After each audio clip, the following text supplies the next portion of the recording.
Good morning. Welcome to Tiger Talk World of Work Wednesdays. We are thrilled to have Miss Sydney Lee and Mr. Davidson down there today with Salon and Spa Management. How are y'all doing today? We're cold, Mr. Colvin. It's a cold morning. I think there was more frost on the highway this morning. Mr. Davidson? Yes. Anybody else hearing Mr. Davidson? It looks like we are recording and audio on our end. Okay, I can hear you now. My problem is that I turned the volume down on my music. So okay, no problem. So we're good to go. Sorry about that, guys. How are y'all doing today? Good, we're doing good. It's a cold morning. There was a lot of frost on the highway this morning. Probably a little bit more frost than we had snow over the last couple of days. But we're down here in the Salon and Spa Management area. This is Miss Sydney Lee. We're going to talk about that with you in just a second. Wanted to make a couple of quick announcements, if I could, with everyone this morning, just to remind everybody a couple of things and to give some congratulations out there to some folks. First thing I want to do is tell everybody that I don't think the recording happened our first World of Work Wednesday with our nursing students. Maybe we have an opportunity at the end to go back and do that. But just to give you an update on some nursing things that's been happening, we had 7 students, and they came from different areas of the county, different schools. But I think there were 7 young ladies that went to Northeast and tested with the state of Alabama and are now official certified CNAs and can get employed in a hospital or nursing home or any healthcare facility. So that's huge. That is a big accomplishment to happen right now at this time of year, because hospitals are needing employees, nursing homes are needing employees, and these 7 young ladies, I know of one of them, she had a job interview scheduled for the week before we got out for Thanksgiving. So that is a huge accomplishment. And maybe when we get our opportunity to go back with the World of Work Wednesday and we can record those young ladies and let them talk to you about that process. You can see their picture also if you will follow EPCOT on social media. We posted a picture of those young ladies and said what schools they were from yesterday on our Twitter and Facebook page. So we've uploaded a lot of things to our school website. Since we've been recording these, we've been putting these videos onto that website. And we've really tried to do a lot more video presentations of all the different programs and career clusters this year because of the restrictions on travel. Really want to thank Ms. Whitney Clark and Ms. Debbie Wooten, our career coaches, for putting that together. They've recorded and posted those. So if you are a career prep teacher or class, or if you're in one of our career tech classrooms like FCCLA or home ec or wellness or any of the ag classes that we've got throughout the county, hopefully you're getting an opportunity to see all this. We want anybody that's got a question about anything that's going on down here to be able to see that on our web pages and through these videos. I also want to tell you, everybody, that Ms. Goins, our counselor here, has sent an email out to all of our high school students, 9 through 12. Those emails were sent out prior to Thanksgiving. And our counselors, principals, a lot of our teachers, including our career coaches here, they've been following up with students. But those are for our applications for our 21-22 school year.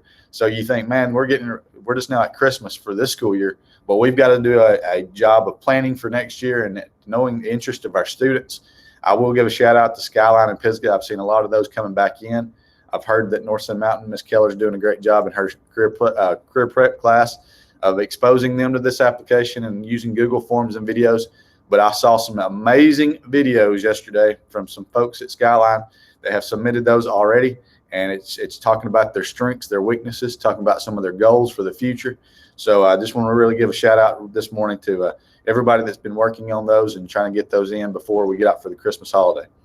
Mr. Davidson, real quick, if you don't care, yeah. What are the things that you guys are looking for in those videos? I know you said that they're amazing and highlighting their strengths and weaknesses or stuff. What are some okay, these are really good things about video that I want to see, and these are some things we don't want to see in the videos? So there is a form on the Google form out there that gives them a couple of questions. I think there's 5 or 7 questions that each student is to address, because what we're trying to do is prepare them for workplace readiness. And it's almost like you're applying, but this is not a weed out process. It's to find out and put them in line with a program here that best suits what they want to do in life, what their skills are, So if they've watched videos or if they came down here, or if they know students and they know they want to be a salon and spa management student, then the answers to those questions should say things that line up for them to be interested in a program like this. I want to be a small business owner. I'm involved with customer service. I'm a really friendly person. I've got really good skills with communications. I can manage my own money. She's going to talk about some things in her program that's specific to her, but it's also if you were involved in welding, or if you want to be involved in our drafting and computer-aided design class. What skills, what classes and interests do you have that matches you with the program down here? That's the things that addressed. And as middle school students and teachers, one thing I would add would be, if you get an opportunity to have your kids record themselves, just to get used to recording themselves, number one, but number two, have your kids think about what their strengths and weaknesses are. If students, be thinking about what you're really good at, be able to say what you're not as good at, but that you're willing to work on. I think one of the hardest questions, and I can tell you just from talking to a student that's my student, just thinking about what you want to do or where you want to be in 5 years or 10 years. Right. You're not having to lock in on that. Nobody's going to ever hold you and say, okay, 5 years ago, you said you wanted to go to this school and do this job. But if you don't have an idea going through your mind as a young student, 5th, 6th, especially 9 through 12, of where you want to be in 5 years, then it's hard to find and start creating a pathway. You're just sort of all over the target there, and you're not headed in a direction, or you're not applying yourselves for getting those skills that you may need to be successful in 5 or 10 years. So it's a really good opportunity to stop and think and start planning your future by doing something like this. And you're absolutely right. It's never too early to do that. Okay. Well, all right. So I guess we're ready now to turn it over to Miss Lee and get started on our salon spa management. Yes, this is Miss Sydney Lee. She's one of our newest instructors at EPCOT. If you remember, if anybody knows, in the past, our instructor went to Northeast Community College right at the beginning of the school year. So this is a program that links up to a dual enrollment opportunity, and as well as a opportunity to go to Northeast to continue your education. So this is Miss Sydney Lee, and I'll let her talk to you about her program. Hey guys, I hope y'all are doing good today. So one of the things that I really wanted to stress and share with you guys is the importance of being in a tech program. Not necessarily just my program, but any program. It is such a good way to teach you different life skills. You get to interact with a lot of different people, and especially in my program, we deal with a lot of customer service. So if you're a friendly person, you like people, you like to be around people, you work well with others, that is going to be one of the main things that will help you get into my program. So if you start with me and then you come for 3 years, you can be certified as a natural hairstylist. So that means that you would go and take your actual state board test from the state of Alabama, Board of Cosmetology. You would take a written and a practical, and then after you pass those, you would then be certified to work in a natural hairstyling salon. So that means you can't use any chemicals, but you can do different things like braiding. You can make wigs. You can also do what's the word I'm looking for? I forgot my train of thought. But anyways, there's a lot of different things that you can do in the salon. You can also be a shampoo tech. You could assist somebody if you went to Northeast or somewhere like that. But one of the main things that I do like to focus on is that you are running your own business. So you are a business owner, whether you're booth rent or commission. You handle your own money, your products, your customers, as far as scheduling and booking. And there's a lot of different things that go into it. And one of the things that I want to stress and share with you guys is whenever I was in school to be a cosmetologist, I thought I was just doing something easy. This is what I was going to do. I didn't want to go to school, didn't want to go to college. And here I am 10 years later, and I'm working on a 4-year degree, and hopefully one day would like to get my master's. So there's a lot of different things that go into it. It's not just being a hairstylist or a natural hairstylist, but you can also be a teacher. You can work at a school. You could do just business management. You could run the actual salon instead of just being behind the chair. So I hope that that gives y'all a little bit of what my program is about and what I do. Does anybody have any questions for me? Yeah, if anybody's got any questions, if you'll go ahead and type those in the chat box. What do you think, Ms. Lee, is the biggest challenge in running your own business like that? You know, I mean, that brings a different set of challenges than just going to work for somebody and they take care of everything behind the scene. I think you touched a little bit on it, but could you expand on that a little bit? Yeah. So one of the biggest challenges that I faced in the salon was money. I'm not good with money. I'm not a good money person, but I really had to sit down and make a budget for myself. Okay, this is my business. This is how much I owe in bills. This is how much I need in product each month. This is how much I'm making. So figuring out how to balance those different things and retail, the amount of retail that I needed. That was my biggest challenge for me personally, was money and figuring out how much I make, how much goes where, and how much I have to profit off of. Absolutely. Miss Jones out at North Sands got a question from her students asking about if you teach how to do manis and pedis. Yes, we do. So we do basic manicure and pedicure. We also touch a little bit on acrylics. So if you want to be a nail technician, we do touch some on that.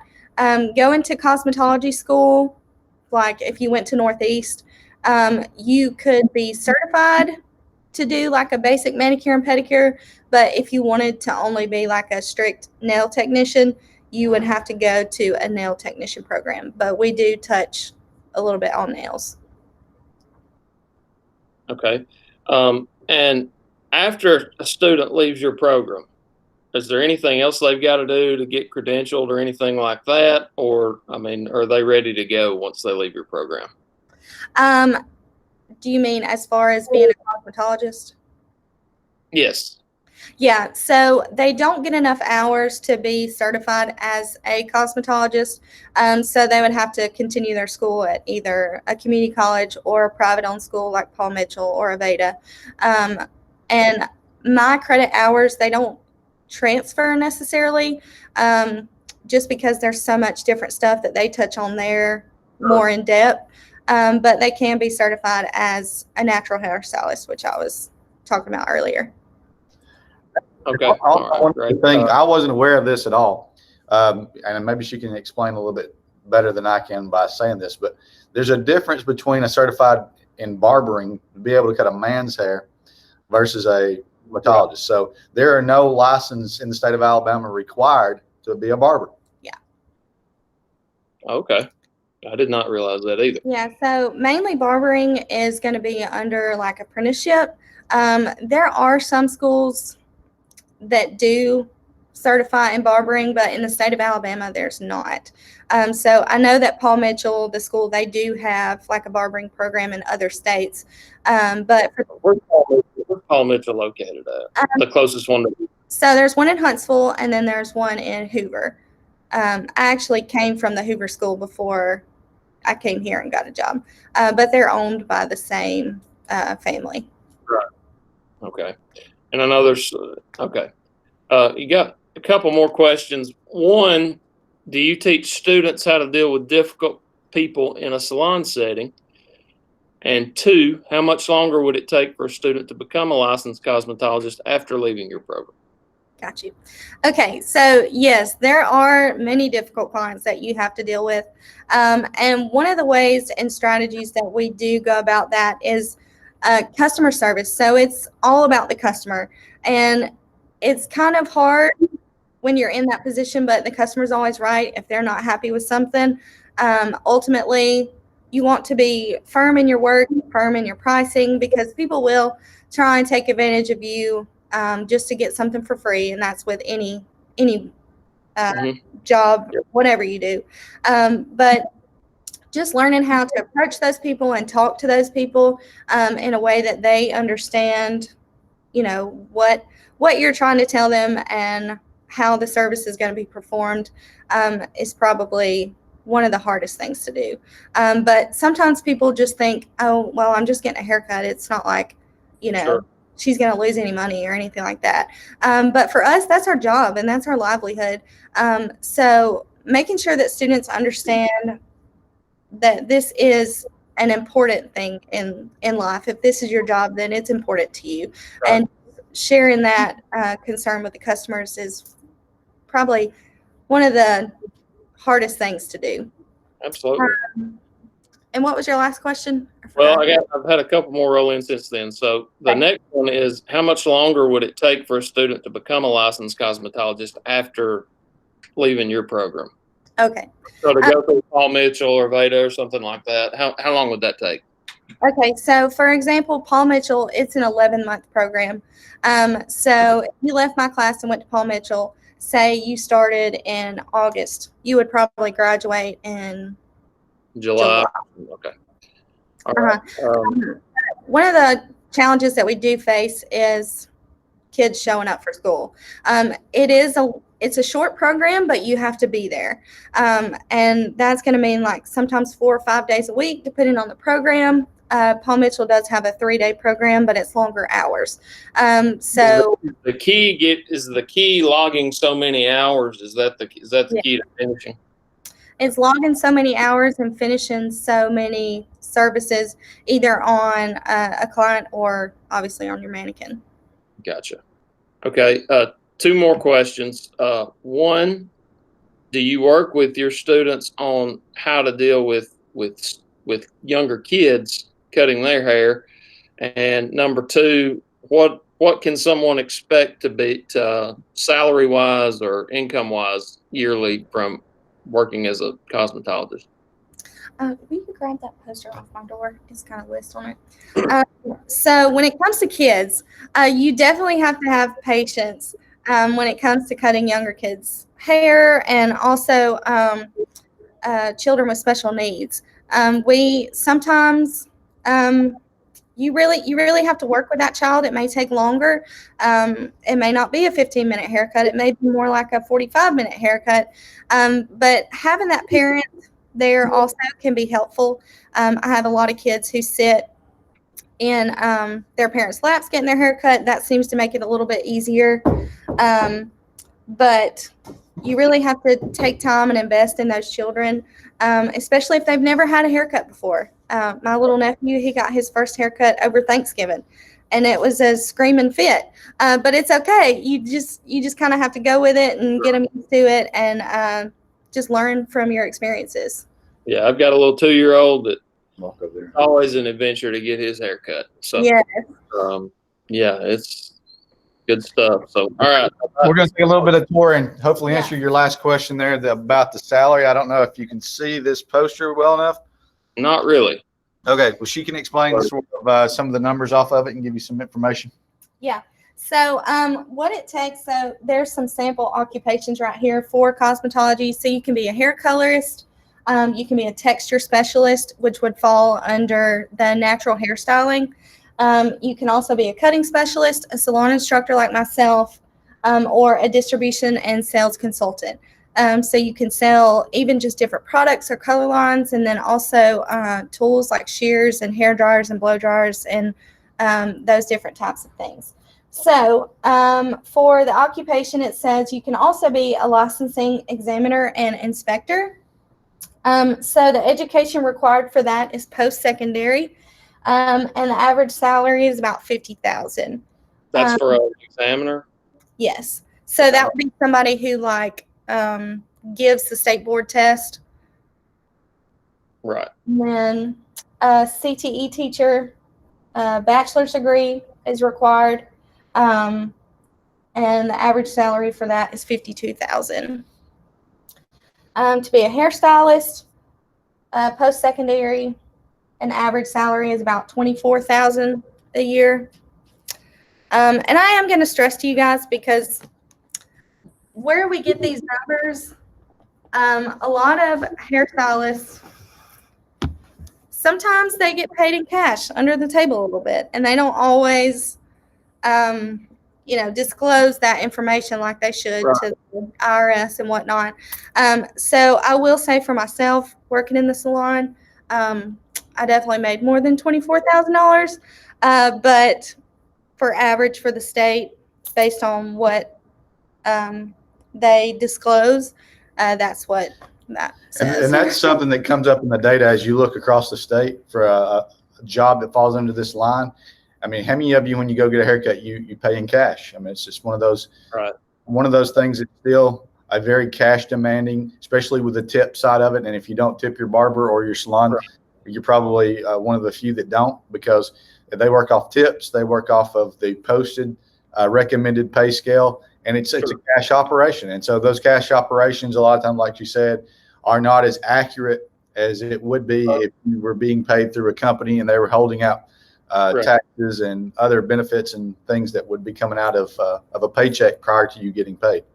So one, you got to kind of be in charge of your own taxes and understand that and plan for that. And two, if you could address just for a minute, maybe the ethics that have to go into dealing with operating in cash, and maybe making sure that things are reported as they're supposed to be reported and things like that. So definitely with cash, and two, like, after so many years, you can be audited every year by the IRS, and they can say, okay, well, based on your bank account, it looks like you're making more than what you're telling us. And they can go back and audit you. They can go back at least 7 years and check your records, your bank statements, your cash deposits, withdrawals, whatever. And you can be audited for that, and then also pay all that money back. So you are required by law to pay state and federal taxes based on your income. So on the ethics part, you definitely want to make sure that you're being honest. I know for me, when it comes to like tips and things like that, like that's your tip. You get to keep that. Right. But when it comes to if you're doing, say, a color service and they're giving you $100 bill, you need to write that on your list however they pay, and say, okay, they gave me $100, so I need to write that down and make sure that you're checking how much cash you're making a month, how much check you're making a month, and how much card payment you might be making a month. Just a quick tour of the facility here. She's got different stations set up, as you can tell, around the wall. A lot of this would be very similar to what you would see out in a shop, whether it be in Scottsboro, Chattanooga, Huntsville, Nashville. So a lot of electrical, a lot of power. They are dealing with mannequins, and I will show you the mannequins in just a moment. But they do perform live haircuts and manicures, pedicures in this facility. This is the wash stations. So if I want to get a haircut down there, how much does it cost me? I tell you this, there's a young lady at North Jackson, Miss Carla, that's cut my hair several times this year. And instead of giving her cash or paying her, I think they really enjoy gift certificates to like Sonic or McDonald's or something like that, because they can use those and you're not having to worry about paying them or going through anything like that. But we've had several folks throughout the years that come by and get haircuts throughout the day. This year is just a little bit different because of the 2020 and the COVID world that we live in. But this is a very sanitized, safe area. But we do not, recommend a lot of folks just generally coming in off the street. But after the pandemic, though, we can do that. Yes. Okay. All right. You want to show them? Oh, I was just going to show a little example of the natural hairstyling. So these are a type of braid that you would learn. It's called cornrows. And they use these a lot with extensions and different things like that. And they'll also learn some box braids. So that's just an example of some things that you would learn. Oh, and that one. Let me see this one. This one is also a roller set. They'll learn this in my class too. This can be used for updos on your little old ladies that come every Friday who pay in cash. This is what they would normally get. But this is something that they would also learn in cosmetology school after they left my program. Okay, awesome. Well, anything else this morning? We've had more questions with this one than any other video, Ms. Colvin, and I think that's a direct reflection of the interest in a program like this. It's very popular.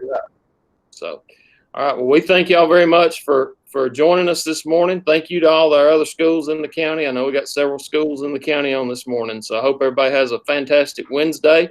BMS, hang around just a minute for me, okay? Everybody else have a great day. See y'all.